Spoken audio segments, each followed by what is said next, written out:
Hello, my call sign is Bambi. I'm with the Rubpak drone unit within the 25th AIRBORNE Brigade. I'm one of the fiber optic pilots flying at Pokrovsk currently. Today we're going to be just looking at some of the hits I've had in the past few weeks and just going over just what we're thinking, what was happening during it, and reacting to some footage that we've put up most of it before.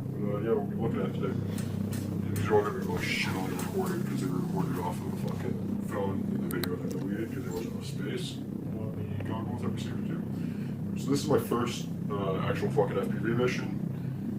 It's not much, it was only a 5-second clip, but we flew into the target. It was my first time, didn't exactly know what the fuck I was doing. Maybe we didn't miss the target, but it was my first actual mission flying. So before this I had some experience in racing. Back in college I was on a racing team for a bit. I wasn't the best pilot, but it was pretty good, but it's a completely different game out here. Just because you can fly really fast through some gates doesn't mean it's a bit different. You have to deal with jamming queue, and that's what kind of fucked me a bit. But yeah, I missed the target because I just wasn't used to how things are here. Look at the first video here. The guy was behind under a tree. We're diving straight at him, and you can see I'm lined up straight on the tree. But if you notice, flying not directly at it, but actually a bit high. So he has a road behind him, and that road is actually where I hit. About 40 meters past him just because I was angled slightly too high. It's a very simple mission. Now, I would not have missed the target if the same situation came up, but at the time, I was just so inexperienced with flying like this that I missed a simple hit. It was my first mission, and no one ever has a good first mission. Unless you're really lucky. We're going to look at my second mission. Alright, so this is not my second mission, but it's the second target I had. We knew 7 or 8 dudes were inside this kind of underground area, and that's pretty much all we knew. We were told 7 or 8 dudes were in there. That's all I knew at the time. So the first mission we did, we went in here inside the Dome 42. We went in, we got tangled up in a net bed set up, and all around the drill and messed around, and then drilled on the top of the ground, had incendiary ammunition on it, and set fire to the net.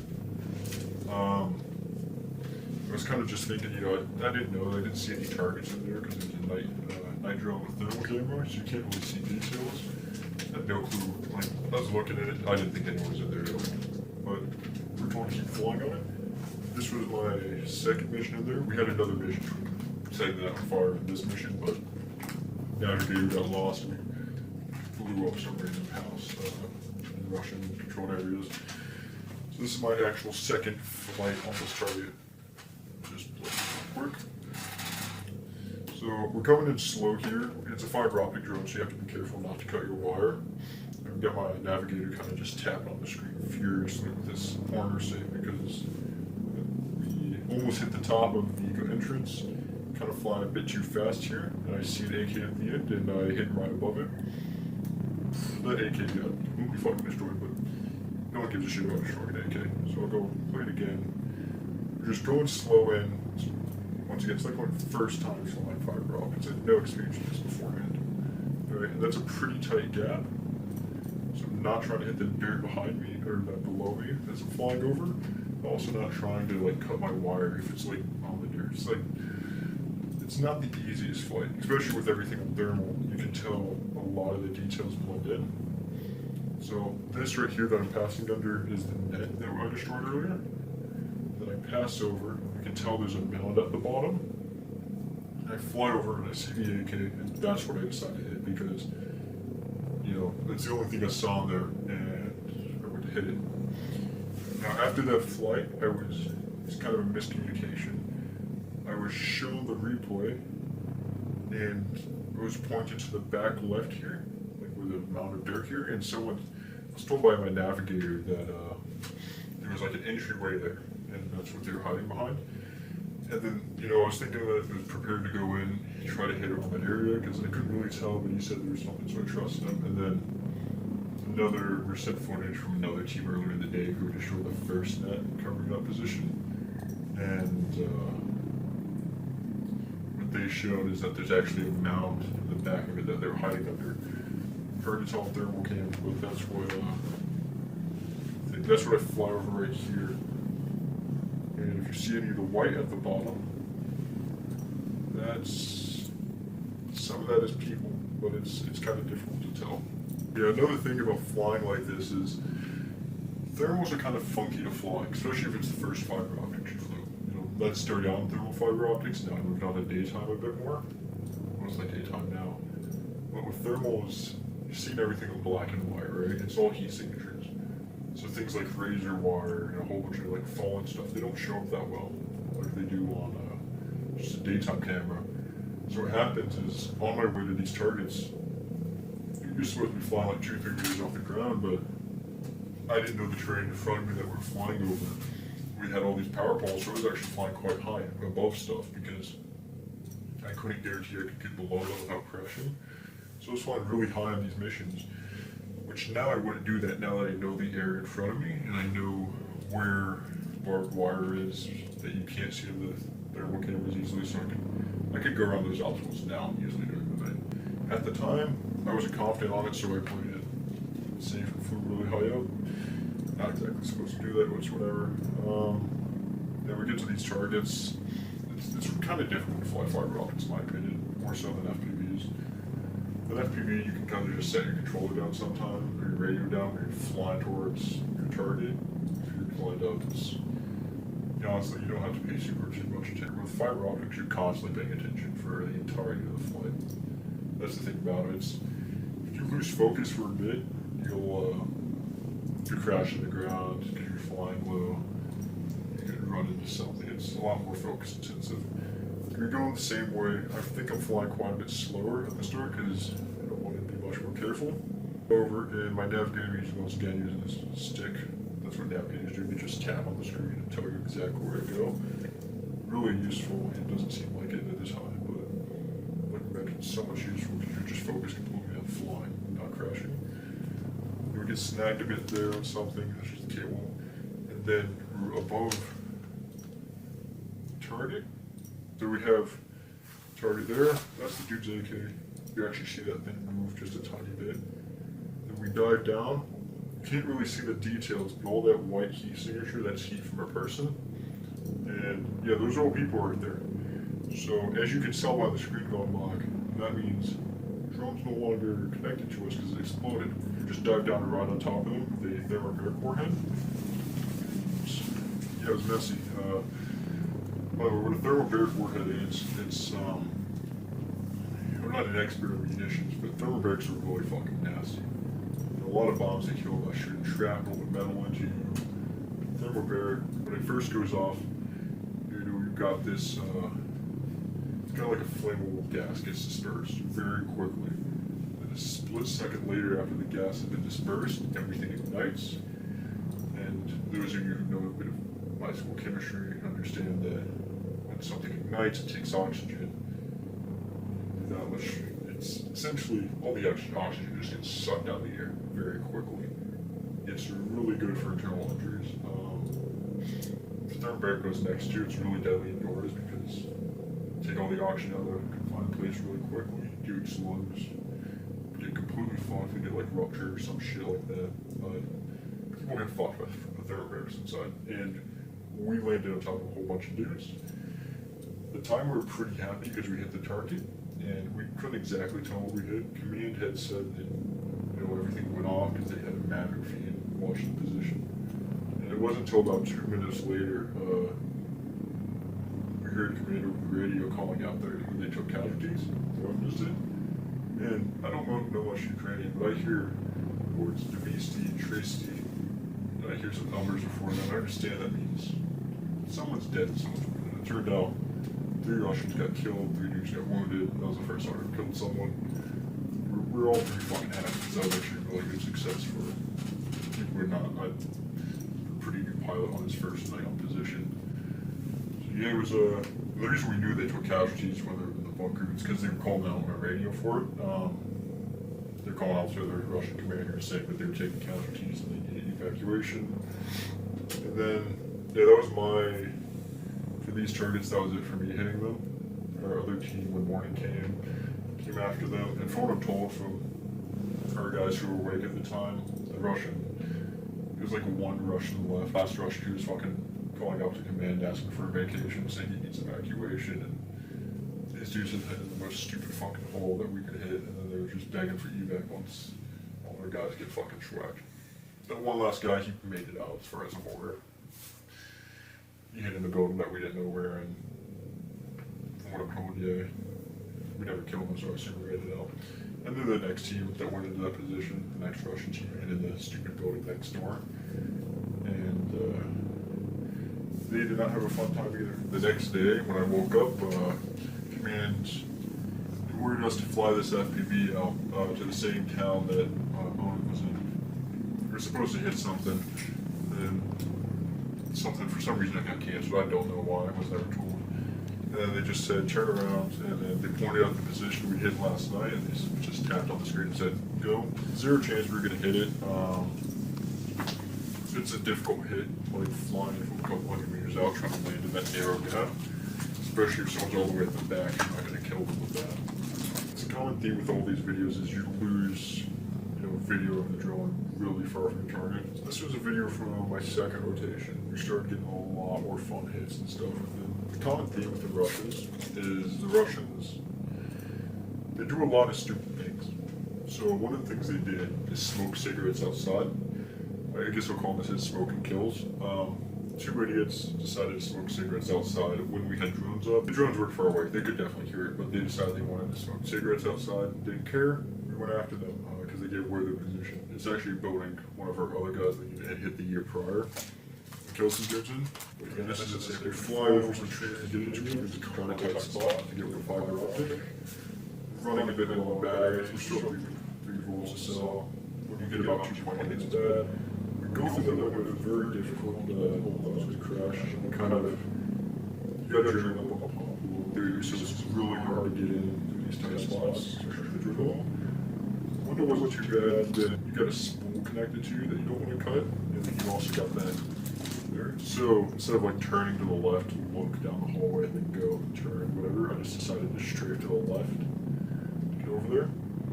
Then try to even out without hitting, because your drone's much bigger than these prongs on the side. Like, you only have a couple inches of clearance on the side of your drone to actually get through these doors and all that.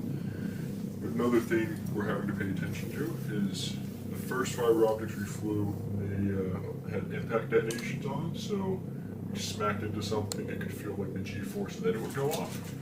With these, we got these metal prongs, and when they get pushed too far to each side, that sends a signal and the whole thing goes kaboom. Now, what this means is it's quite a bit more sensitive, and now you got metal fucking prongs sticking out of your drone.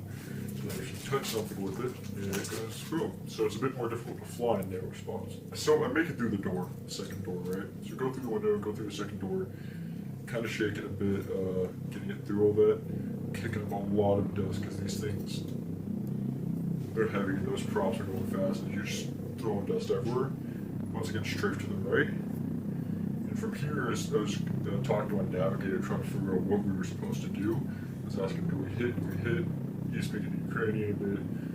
It's kind of hard to communicate sometimes, but eventually he just says divide, which we've come to understand divide, just hit it. And that's what we did. We backed out of it, and I slammed forward into it. And because we knew they were behind there, or at least we had pretty good reason they're behind that, because they set up, that's kind of like an anti-drone cart that they set up. And so we had good reason to leave behind it, and make it further going difficult. Once again, we hit a Thermobaric on it, so anyone behind that would have been, I think, probably injured, in my opinion. This is a common thing you'll see in a lot of videos, is the Russians and us Ukrainians as well, they'll set up whatever they can to stop a drone. So even though it's a tiny carbine, it's not going to stop a bomb. But the second I touch it, as you'll see, the drone blows up. That's all they're aiming for there. It's just setting off your drone before you can actually hit one of them. For these guys, I don't think it turned out as well as it could have been. Yeah, so we're in this position. The Russians messed up a bit because, for us, to try to have these anti-drone defenses on your points of entry, you have it this far back, that means I can fly all the way in, and it's smack into it, that bomb's going off much closer to you than it should be. And honestly, I'm thinking this might not have been anti-drone defense, honestly. It acted as it, but considering, you know, they hung it so far in, it's like, I doubt they're worrying about fiber optics when they set it up. I think honestly they just sent it to like keep the light out, or just kind of, since it's getting kind of cold, they probably just set it up as a way to keep the heat in. So now they're probably a bit colder, because they're colder because, you know, we just destroyed their blanket, or they're colder because we want to kill more of them. Who knows? Either way, I don't know if we killed anyone, but if someone was behind it, they probably got fucked a bit. Alright, so this is the paint can, because we're using like those thermobaric bulbs I talked about before, which are really effective. You can homemade some of them, and that's what had been done. No one had used these before. We had no clue if they would or not, but we were told to throw it on the drone and just, let's see. For these guys, they had hid in a bunker, so it was kind of at the crack of dawn when we first got this mission. They just got spotted, they kept moving, and that's something they fucked up on. When you see a drone, don't leave that drone back to your buddies, and that's what they did. So 5 of them were running, out in the open, they should have scared, wait, crashing the drone down, just wait till the drone was gone. But instead of doing that, they let us drag back to their bunker. I bet they felt pretty safe, because it was it wasn't a terrible spot for a bunker, but when it comes to a pilot like us, you know, we can do some pretty good work on them, even if they did want to get to. So as you can see, there's quite a few rubble, and fly over some more rubble. That there at the bottom is their bunker. And one issue I noticed going in is it's kind of hard not to cut your cable going into something like that. So going down slowly with my cable being run over like some of this debris that's higher up, I was fearing that I would just cut my cable going down in it. So I was trying to figure out how to get around that. So what I decided was I'm just going to go forward. I'm just going to dive straight down into it. That's exactly what I did. You'll see here, just going forward, realize, we can't slowly lower into this like my other guys want. So I go forward and I just dive down, lean all the way in there at the end of the stairwell. And we're trying to turn left a bit at the very end because I was told that's where it curves, according to the Maverick feed. Did my best. We can't really do much going that fast, sadly. So it went off, and that was the paint can Thermobaric. 5 dudes went in, 3 came out. It's not confirmed or anything. I'm pretty sure those 3 guys, there's no reason they'd be in there, as you'll see. I know it's going to be in there if they're alive, so they would have gone out. So drone feed, they zoom in right at the moment of impact, and you'll see right there that giant boom, something went flying, I think. It's a lot of some unhealthy fucking smoke. Sadly, don't have the video of them coming out, because that's like over like a few minutes later. But yeah, we landed in, 5 dudes went into the bunker, 3 dudes went out. You see the smoke continues. We think we set something inside on fire. So, yeah, the dudes that are inside are almost certainly dead, unless, I don't know why you would stay in a burning building. It's kind of fucking stupid. But yeah, those paint can Thermobarics are fucking nasty. It's not quick. There's just one clip I am going to talk about, but one last video related to that hit. Is they were running around, and they were just panicking because they went in the sewer, they left the sewer, and then when they left the sewer, they started running down the road. They're just exposing themselves. When they needed to move through tree lines for concealment, they were just running along roads because they were just panicking, and it's not what you need to be doing. So we had an FPV sent out. So we fly this one. We're kind of where the white is, that's where we're being told they're at. We have Maverick feed of them at the time. I start diving in. The video is really good. It's typically getting jammed like this. So we're going in.